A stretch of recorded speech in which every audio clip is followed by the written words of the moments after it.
Welcome to my channel. இது போன்ற சுவாரஸ்யமான வீடியோக்களை தெரிந்து கொள்ள மறக்காம நம்ம சேனலை சப்ஸ்கிரைப் பண்ணி வச்சுக்கோங்க. நள்ளிரவில் என் மாமனார் என் கதவை தட்டினார். மருமகளே, நான் வராண்டாவில் தரையில் விழுந்து விட்டேன். என் காலில் வலி இருக்கிறது. நீ சற்று மசாஜ் செய்துவிட்டால் ஒருவேளை எனக்கு கொஞ்சம் வலி குறையும் என்று என்னிடம் சொன்னார். பிறகு நான் என் மாமனாரிடம் உங்களுக்கு அடிபட்டிருக்கிறது. நான் இந்த சேவையை செய்ய வேண்டும் என்று நானே சொன்னேன். பிறகு என் மாமனாரிடம் காலில் அடிபட்ட இடத்தில் சிறிது மருந்து போட்டு மசாஜ் செய்ய தொடங்கினேன். அதன் பிறகு நடந்ததை யாராலும் கற்பனை செய்ய முடியாது. ஏனென்றால் அதன் பிறகு எங்கள் வாழ்க்கை முழுவதும் மாறிவிட்டது. என் திருமணமான 10 மாதங்களுக்குப் பிறகு என் கணவர் திடீரென ஒரு சாலை விபத்தில் இறந்து விட்டார். அப்ப எங்க அண்ணன் ரொம்ப கஷ்டப்பட்டு அங்குமிங்கும் கடன் வாங்கி எப்படியோ என் திருமணத்தை நடத்தினார்.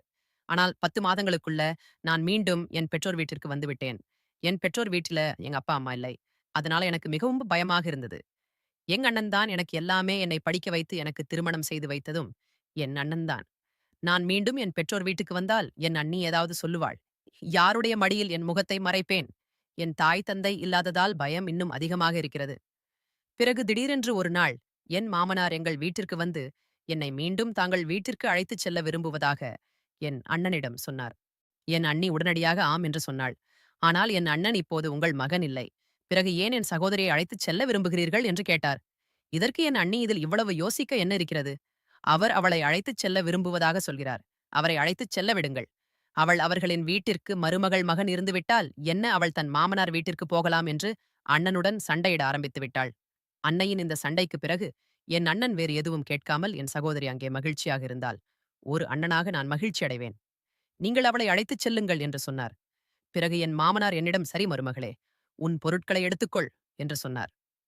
நான் என் அண்ணியின் அனைத்து கொடுமைகளையும் சகித்துக்கொண்டு என் மாமனார் வீட்டிற்கு செல்ல முடிவெடுத்தேன். அங்கே சென்ற பிறகு நான் அறையில் படுத்துக் கொண்டிருந்த போது என் மாமனார் வந்து, மருமகளே, ஒரு கப் டீ போட்டுக் கொடு என்று சொன்னார். நானும் விரைவாக சமையலறைக்கு சென்று டீ தயாரித்தேன். என் மாமனார் டீ கொடுத்தபடியே அவர், மருமகளே, உனக்கு தெரியுமா, இந்த வீட்டில் நான் முற்றிலும் தனியாக இருக்கிறேன். என் மகன் எனக்கு ஒரே குழந்தை, உன் அத்தையும் இறந்துவிட்டாள். அதனால்தான் நான் உன்னை இங்கே அழைத்து வந்தேன்.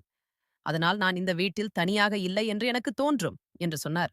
நானும் சொன்னேன், மாமா, நீங்கள் கவலைப்பட வேண்டாம். நான் உங்கள் மகள் போன்றவள். நான் எப்போதும் உங்களுடனே இருப்பேன் என்று சொன்னேன். பிறகு என் மாமனார், நீ என்னுடன் இருப்பாய் என்று எனக்கு தெரியும். ஏனென்றால் உன் அண்ணி உன் தாய் வீட்டில் உன்னை நிம்மதியாக இருக்க விடமாட்டாள் என்று சொன்னார். இந்த விதமான சில நாட்கள் கடந்து சென்றன. 4 மாதங்களுக்குப் பிறகு ஒரு இரவு என் அறையில் தூங்கிக் கொண்டிருந்தேன்.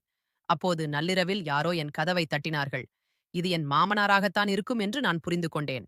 ஏனென்றால் இந்த வீட்டில் நானும் என் மாமாவும் தவிர வேறு யாரும் இல்லை. மேலும் நள்ளிரவில் யார் கதவை தட்டுவார்கள்? ஒருவேளை மாமனார் எதையாவது கேட்க வந்திருப்பார் என்று நானும் நினைத்தேன். அதனால் கதவை திறந்தேன். கதவை திறந்தவுடன் என் மாமனார் என்னை பிடித்துக்கொண்டு, மருமகளே, நான் வராண்டாவில் தரையில் விழுந்துவிட்டேன். என் காலில் சுளுக்கு ஏற்பட்டது போல இருக்கிறது. என்னால் சரியாக நடக்கக்கூட முடியவில்லை. எனக்கு மிகவும் வலி இருக்கிறது. நீ கொஞ்சம் மருந்து போட்டு மசாஜ் செய்து கொடுத்தால் எனக்கு கொஞ்சம் வழி கேட்கும் என்று சொன்னார். பிறகு நான் அவரை சோஃபாவில் உட்கார வைத்தேன். ஆனால் நான் அவருடைய அறையிலிருந்து மருந்து கொண்டு வர மறந்துவிட்டேன். நான் அவர் அறைக்கு சென்று மருந்து எடுத்து வந்து அவருடைய கால்களுக்கு மசாஜ் செய்து கொண்டே நானும் யோசிக்க ஆரம்பித்தேன். என் கணவர் இளம் வயதிலேயே என்னை திருமணம் செய்து கொண்டார். அப்படி இருந்தும் அவர் இவ்வளவு சீக்கிரம் என்னை விட்டு, இந்த உலகத்தை விட்டு சென்று விட்டார். இதையெல்லாம் நினைத்துக்கொண்டே நான் என் மாமனார் காலில் மருந்து போட்டு மசாஜ் செய்து கொண்டிருந்தேன். அவர் என்னை வினோதமாக பார்த்துக் கொண்டிருப்பதை நானும் பார்த்தேன். அதனால் எனக்கு ஏதோ வித்தியாசமாக தோன்றியது. இப்படியே இரவும் கடந்தது. மறுநாள் காலையில் இருந்து நான் என் மாமனாரின் வார்த்தைகளைப் பற்றி அதிகமாக யோசித்தேன். என் சொந்த நிலைமையைப் பற்றியும் நிறைய யோசித்தேன். பிறகு மாமனாரின் யோசனை எனக்கு சாத்தியமற்றதாக தோன்றியது. ஆனால் என் சூழ்நிலைகள் என்னை சில முடிவுகளை எடுக்க வைத்தது. பிறகு என் அண்ணனிடம் சென்று பேசலாம் என்றும் எனக்கு தோன்றியது. ஆனால் இந்த விஷயங்கள் அனைத்தையும் என் சொந்த அண்ணனிடம் சொல்ல எனக்கு தைரியம் வரவில்லை. என்றால் அண்ணன்ட்ட ஃபோனில் பேசிய பிறகு அவர் நிச்சயம் கோவப்படுவார் என்று எனக்கும் தெரியும். அதனால் இந்த விஷயத்தை பற்றி நான் அவரிடம் சொல்ல முடியவில்லை. இப்படி ஒரு நாள் காலையில் என் மாமனாருக்கு மீண்டும் என்னுடன் பேச ஒரு நல்ல வாய்ப்பும் கிடைத்தது. அவர் என் அறைக்கு வந்து, மருமகளே, நான் உன்னிடம் தவறாக எதுவும் சொல்லவில்லை. நீ என் வாழ்க்கையில் மகிழ்ச்சியை கொண்டு வர வேண்டும் என்று நானும் விரும்புகிறேன். என்னால் தனியாக இருக்க முடியாது. உன்னுடன் தான் என் வாழ்க்கை நிறைவடைகிறது என்று சொன்னார். என் மாமனாரிடமிருந்து இந்த விஷயங்கள் அனைத்தையும் மீண்டும் கேட்டபோது நான் உள்ளுக்குள் நடுங்கினேன். என்னால் எதுவும் பேச முடியவில்லை. சிறிது நேரம் கழித்து மாமனார் தானே வெளியே சென்று விட்டார். இப்படி சில மாதங்கள் என் மாமனார் வீட்டில் எனக்கும் கடந்து சென்றன. என் மாமனார் மீது என் வெளிப்படுத்திய அன்பு என் வாழ்க்கையை ஒரு புதிய திசையில் திருப்பின. அவருடைய வார்த்தைகள் என்னை உள்ளுக்குள் உலுக்கியது. எப்போது தூங்கு சென்றாலும் அவருடைய வார்த்தைகள் என்னை சிந்திக்க வைத்தன. அவர் என்னுடன் இருந்தால் அவருடைய தனிமை நீங்குகிறது என்றும், நாங்கள் இருவரும் புதிய வாழ்க்கையை தொடங்க வேண்டும் என்றும் அவர் விரும்பினார். அந்த இரவு உரையாடலுக்குப் பிறகு நான் மிகவும் குழப்பமடைந்தேன். என் மனதில் பல கேள்விகள் எழுந்தன. இது சரியா தவறா? இந்த சமூகத்தின் விதிகளுக்கு எதிரானது அல்லவா? ஆனால் எங்கோ என் இதயத்தில் என் மாமனார் உண்மையில் தனிமையில் போராடுகிறார் என்ற எண்ணமும் இருந்தது. நான் மிகவும் யோசித்த பிறகு அவருடன் பேச முடிவு செய்தேன். ஓரிரவு மாமனார் தூங்கிக் கொண்டிருந்த போது நான் அவருடைய அறையின் கதவை தட்டினேன். அவரும் கதவை திறந்தார். என்னை பார்த்து சற்று ஆச்சரியப்பட்டார். நான் உள்ளே சென்று, மாமனாரே, நான் உங்களிடம் சில முக்கியமான விஷயங்களை பேச விரும்புகிறேன் என்று சொன்னேன். அவர் என்னை உட்கார சைகை வழியே செய்தார். மேலும் அவர் கேட்டார், என்ன ஆச்சு மருமகளே, நீ ஏன் இவ்வளவு நேரம் கழித்து வந்தாய் என்று கேட்டார். நானும் கொஞ்சம் தைரியத்தை வரவழைத்துக் கொண்டு, மாமனாரே, உங்கள் முன்மொழிவை பற்றி நான் நிறைய யோசித்தேன். நீங்கள் தனிமையில் போராடுகிறீர்கள் என்பதையும் ஒரு துணையின் தேவை உங்களுக்கு இருக்கிறது என்பதையும் நான் புரிந்து கொள்கிறேன். ஆனால் இந்த உறவை சமூக மக்கள் ஏற்றுக்கொள்ள மாட்டார்கள் என்று சொன்னேன். அந்த இரவுக்குப் பிறகு என் மனதின் குழப்பத்தை அமைதிப்படுத்த முயன்றேன்.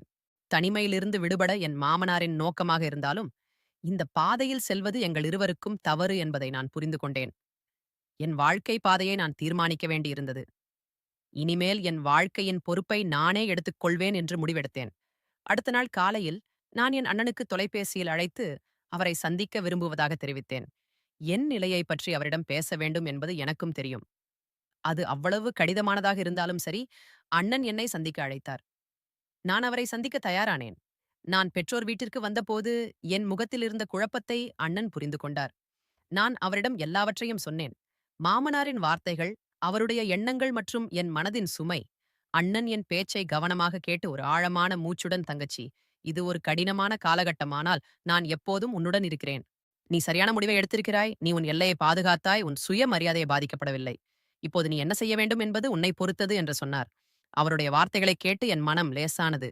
நான் அண்ணனிடம், நான் இப்போது என் வாழ்க்கையை புதிதாக வாழ விரும்புகிறேன். நான் என் சொந்த காலில் நிற்க வேண்டும் மற்றும் எனக்கான பாதையை உருவாக்க வேண்டும். நான் என் படிப்பில் கவனம் செலுத்தி ஒரு புதிய தொடக்கத்தை ஆரம்பிப்பேன் என்றேன். அண்ணன் என் முடிவை ஆதரித்து, இது உன் வாழ்க்கை, நீ என்ன முடிவெடுத்தாலும் நான் உன்னுடன் இருக்கிறேன் என்று சொன்னார். நான் விரைவில் வேறு நகரத்திற்கு சென்று என் படிப்பு மற்றும் தொழிலில் கவனம் செலுத்தப் போவதாக அண்ணனிடம் சொல்லி விடைபெற்றேன். இப்போது என் முன்னுரிமை என்னவென்றால், நான் என்னை மரியாதையாக உணரக்கூடிய ஒரு வாழ்க்கையை உருவாக்குவதுதான். வீடு திரும்பியதும் நான் மாமனாரிடம் பேசினேன்.